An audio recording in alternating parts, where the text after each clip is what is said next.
Hello dear students, welcome back to the channel. আজি আমি এই ভিডিওটোত ক্লাস 9 ম্যাথমেটিক্স ৰ এক্সাৰসাইজ 1.5 ৰ কোৱেশ্চন নম্বৰ 6 টো সলভ কৰিম। ওকে, কোৱেশ্চন নম্বৰ 6 টো তোমালোকৰ কাৰণে ভেৰি ইম্পৰ্টেন্ট আৰু এই প্ৰশ্ন দুটা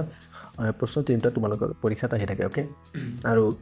এটো তোমালোকৰ কাৰণে কি হয় কিছুমানে বুজি নাপায় আৰু যদি ভালকৈ ধ্যান দিয়া তেন্তে তোমালোকে নিশ্চয় এটো বুজি পাবা। ওকে, সো এতিয়া আমি কোৱেশ্চন নম্বৰ 6 টো আমি স্টাৰ্ট কৰিম। ওকে, যদি ইয়াৰ আগৰ ভিডিওবোৰ তোমালোকে মানে আগৰ প্ৰশ্নবোৰ তোমালোকে বুজি পোৱা নাই আৰু ইয়াৰ ভিডিওবোৰ চোৱা নাই তেন্তে তোমালোকে চাই ল'ব পাৰা। ওকে, সো এটা বলা আমি কোৱেশ্চন নম্বৰ 6 টো আৰম্ভ কৰো। আৰু কোৱেশ্চন নম্বৰ 6 ত আমাক দিয়া আছে যদি x = 1 + √2 তেন্তে দেখুৱা যে কি হয় x - 1/x whole cube = কি হ'ব 8 বুলি আমি দেখুৱাব লাগে। ওকে, সো এক্সাৰসাইজ এটা আমাৰ কিমান হয় 1.5। ওকে, আমাক দিয়া আছে কিমান কোৱেশ্চন নম্বৰ 6। ওকে, এক নম্বৰটো x ৰ মান আমাক দিয়া আছে 1 + √2 মানে। ওকে, এটা আমি দেখাব লাগে x - 1/x ৰ হোল কিউব আমি দেখাব লাগে 8। তাৰ মানে এটো লেফট সাইড আৰু ৰাইট সাইড আমি সমান দেখাব লাগে। তো আমি প্ৰথমতে লেফট হ্যান্ড সাইডটো লৈ লম। লেফট সাইডত আমাক কি দিয়া আছে x - 1/x ৰ হোল কিউব আৰু তুমি 8 ৰ সমান ওলাবগৈ। ওকে, সো আমি কি কৰিম ইয়াত আমি যেটো x ৰ মান দিয়া আছে x ৰ মানটো আমি প্ৰথমতে পাতি দিম। তো x ৰ মান আমাক কিমান দিয়া আছে 1 + √2 হয়নে, আকৌ মাইনাস দিয়া আছে আকৌ 1 আকৌ x দিয়া আছে x মানে 1 + √2 এইটো আগলৈ আমাৰ হোল স্কয়াৰ। ওকে, সো এটা যদি আমি ইয়াত চাওঁ ইয়াত আমাৰ হৰটো কি হৈ আছে অপৰিমেয় হৈ আছে। ওকে, তো মই এই হৰটো পৰিমেয় বনাব চেষ্টা কৰিম আৰু কেনেকৈ কৰিম এটো মই আগৰ ভিডিওবোৰত তোমালোকক বুজাই দিছিলো। ইয়াত আমাৰ প্লাস হৈ আছে তো প্লাস হৈ থাকিলে আমি মাইনাস থকাৰে পূৰণ কৰিম। a + b হৈ আছে ভাবিলো আমি পূৰণ কৰিম a - b ৰে, তেতিয়া আমাৰ কি হৈ যাব a² - b² মানে এইটো সূত্ৰটো। তো আমাৰ হৈছে 1 + √2 তো আমি পূৰণ কৰিম 1 - √2 লগত। ওকে, সো তো আমাৰ ইফালে যাব 1 + √2 মাইনাস ওপৰত আছে আমাৰ 1 আৰু হৰত আছে আমাৰ 1 + √2 তো আমি পূৰণ কৰিম 1 - √2। ওকে, যেটো হৰত পূৰণ কৰিছো ওপৰটো কৰিব লাগিব 1 - √2 আৰু এটো হ'ল আমাৰ স্কয়াৰ হোল স্কয়াৰ হয়নে। তো 1 + √2 মাইনাস এটা আমাৰ হৰত হৈ গ'ল a + b * a - b তো আমি লিখিব পাৰো a² - b²। a মানে আছে 1 তো 1 ৰ স্কয়াৰ মাইনাস b মানে আছে আমাৰ √2 তো √2 স্কয়াৰ আৰু ওপৰত একৰ লগত যি সংখ্যা পূৰণ হয় এটোৱে থাকিব তো 1 - √2 এ থাকিব আৰু আমাৰ হোল স্কয়াৰটো আছে। তো 1 + √2 ইফালে থাকি যাব আমাৰ মাইনাস ওপৰত যি আছে এটোৱে থাকিব 1 - √2 আৰু এটো আমাৰ a² মানে 1 আৰু 1² মানে 1 আৰু ইফালে √2 ৰ স্কয়াৰ মানে আমি 2 পাম, স্কয়াৰটো কেনসেল হৈ যাব তো 1 - 2 তো 1 - 2 মানে কিমান হ'ব আমাৰ -1। ওকে, 1 - 2 তো এটা যোগ আৰু এটা যদি এটা বিয়োগ থাকে আমি সদায় বিয়োগ কৰো 2 ৰ পৰা গলে 1 বিয়োগৰ সংখ্যাটো ডাঙৰ আছে এখানে বিয়োগ চিহ্নটো আমাৰ থাকি যাব। ওকে, তো -1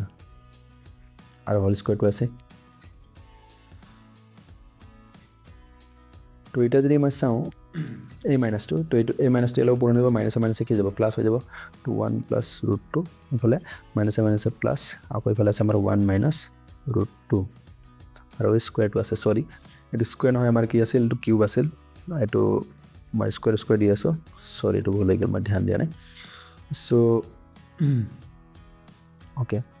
তো √2 আৰু -√2 আমাৰ কেনসেল হৈ যাব তো 1 + 1 মানে কিমান হ'ল 2 আৰু ওপৰত আমাৰ কি আছে কিউব আছে 3 আছে তো 2 কিউব মানে 2 3 বাৰ পূৰণ হৈছে 2 × 4 2 × 4 আৰু 4 × কিমান হৈ যাব 8 তো 2 কিউব মানে আমাৰ কিমান হয় 8 আৰু এটো হৈ গ'ল আমাৰ ৰাইট হ্যান্ড সাইডৰ সমান। ওকে, তো এইটো প্ৰশ্নটো তোমালোকৰ কাৰণে ভেৰি ভেৰি ইম্পৰ্টেন্ট আৰু বহুত সহজ হয়নে। খালি আমি কি কৰিব লাগে যোনটো আমাৰ 1/x আছে তো 1/x ফৰ্ম থকাটো আমি পৰিমেয় কৰি দিলে আমাৰ উত্তৰটো আৰামকৈ ওলাই যায়। ওকে, সো এটা আমি কোৱেশ্চন নম্বৰ 2 টো কৰিম। ওকে, এটা 2 নম্বৰ প্ৰশ্নটো চোৱা এইটো আমাক কি বুলি কৈছে সৰল কৰা বুলি কৈছে। ওকে, এইটোৱে সূত্ৰ আমাৰ কি আছে এইটো a + b হৈছে এইটো a + b হৈছে এইটো a + b হৈছে আমি পূৰণ কৰিম কি লগত a - b লগত কাৰণ আমি সূত্ৰটো বনাম a + b * a - b আমাৰ কি হৈ যাব a² - b²। তেতিয়া আমাৰ স্কয়াৰ স্কয়াৰলে ৰুটবোৰ উঠি যাব আৰু আমাৰ হৰটো পৰিমেয় হৈ যাব তেতিয়া আমি সৰল কৰিব পাৰিম। তো আমাৰ ইফালে আছে 1/1 + √3। ওকে, আগতে তোমালোকৰ এটো এটা কৈ পাৰিছিলে এটা পাইছিলা মানে এটা তিনিটা একেলগে যোগ কৰি দিছে। ওকে, তো সেইকাৰণে কাৰোবাক কি হয় কঠিন লাগি পায় কিন্তু ইজি হয়। তো 1 প্লাছ ৰুট 2 আমি পূৰণ কৰিম 1 মাইনাছ ৰুট 2 যেহেতু আমি হৰত কৰিছোঁ ওপৰটো কৰিব লাগিব 1 মাইনাছ ৰুট 2 অ'কে এইখিনি পাৰ্টটো আমি কৰিলোঁ ইয়াৰ পিছত কি আছে যোগ তো আমি যোগ চিন দিম আকৌ 1 বাই এইফালে আছে ৰুট 2 প্লাছ ৰুট 3 তো আমি পূৰণ কি কৰিব লাগিব ৰুট 2 মাইনাছ ৰুট 3 অ'কে এতিয়া আমি ওপৰটো কৰিম ৰুট 2 মাইনাছ ৰুট 3 কিয় কৰিব লাগে কাৰণ তেতিয়াহে এই দুটা কাটি পেলাই আগত যি আছিলে সেইটো আমি সেইটোৱে পাম কাৰণ আমি এইটো নিজৰ ইচ্ছামতে দি আছোঁ নহয় জানো তো আমি যি টি দিব নোৱাৰোঁ তো যিটো দিছোঁ সেইটো কেঞ্চেলো হ'ব লাগিব বা সমতুল হ'ব লাগিব তো ৰুট 3 প্লাছ ৰুট 4 আছে তো আমি যেহেতু প্লাছ আছে আমি মাইনাছেৰে পূৰণ কৰিম ৰুট 3 মাইনাছ ৰুট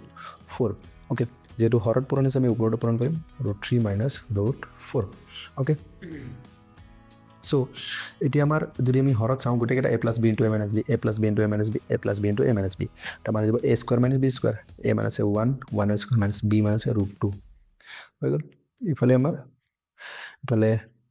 ৰুট 2 আৰু ৰুট 3 আছে তো root 2 square minus root 3 square আকৌ প্লাছ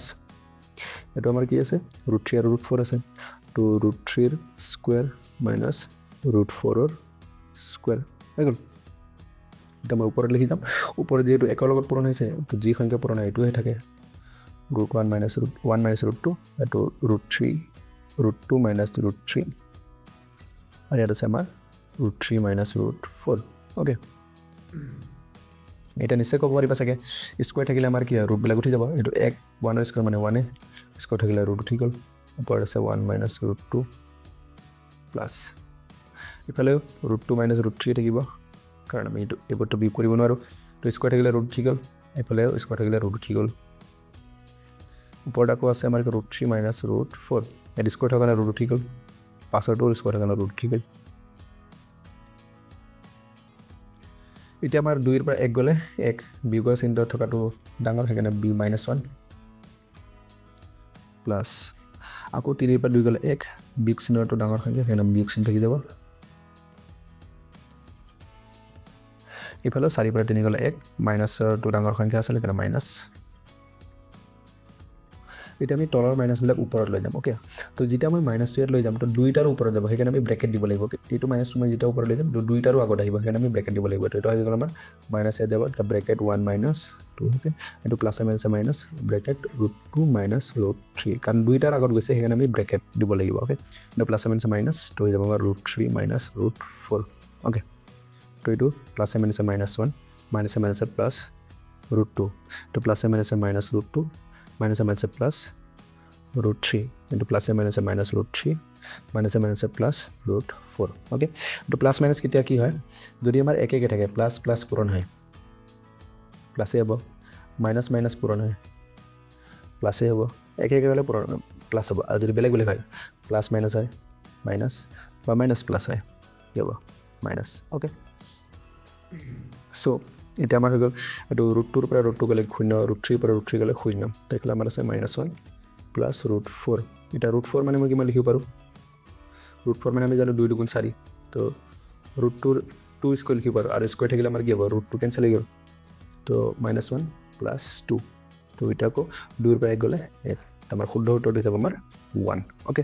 তো এইটো হৈ গ'ল আমাৰ ইয়াৰ শুদ্ধ উত্তৰ অ'কে যদি বুজোৱাটো অলপমান স্পীড আছে তেন্তে তোমালোকে ভিডিঅ'টো অলপমান শ্ল' কৰি চাই ল'ব পাৰা অ'কে বা অলপমান দুবাৰমান ভিডিঅ'টো চাব পাৰা এতিয়া আমি 3 নম্বৰটো কৰিম 1.27 বাৰ আৰু 0.13 বাৰ পৰিমেয় সংখ্যা দুটা যোগ কৰা অ'কে 1.27 বাৰ 1.27 বাৰ আৰু এণ্ড 0.13 বাৰ চ' এইটো যদি মই চাওঁ এইটো বাৰ থকা মানে কি হয় ৰিপিট হৈ আছে নহয় জানো 1.27 যেহেতু 7ৰ ওপৰত বাৰ আছে তো 7 7 7 7 7 7 7 এনেকৈ অসীম সংখ্যাভাৱে আহি আছে অ'কে চ' মই ইটাৰ কাৰণে ইমানে লিখিছোঁ আকৌ ইফালে 0.13 3ৰ ওপৰত বাৰ আছে তো 3 3 3 3 3 3 এনেকৈ আমাৰ কি আছে ৰিপিট হৈ আছে অ'কে তো এনেকুৱা সংখ্যাটো আছে বুলি ভাবি লোৱা তো মই যদি শেষত যোগ কৰোঁ একেবাৰে শেষটো কেতিয়াও নাহিব তো মই একেবাৰে দূৰত যোগ কৰোঁ কিমান হ'ব 7 3 10 10 শূন্য 7 1 গ'ল 7 3 10 1 11 আকৌ 7 3 10 1 11 7 3 10 1 11 হাতত 1 গৈ আছে নে 7 3 10 1 11 এনেকৈ 1 1 1 এইটো আকৌ 7 3 10 11 আকৌ হাতত 1 গ'ল তো 2 3 2 1 3 3 1 4 হ'ব যাও হাতত 1 আছে লনে তাৰ ওপৰত আগত আছে আমাৰ 1 তো আমি কি লিখিলোঁ 1.4111111 এনেকৈ আৰু আহি থাকিব এইটো যদি মই শেষত যোগ কৰোঁ তেনে কৰি ইয়াত 1111111 আহি থাকিব আৰু শেষত আমাৰ 0 থাকিব আমাৰ 0টো নিলিখোঁ তো আমাৰ উত্তৰটো কিমান আহিব 1.411 আহিছে সেইকাৰণে 1.41 বাৰ ঠিক আছে তো আমাৰ শুদ্ধটো উত্তৰ হৈ গ'ল আমাৰ 1.41 বাৰ ঠিক আছে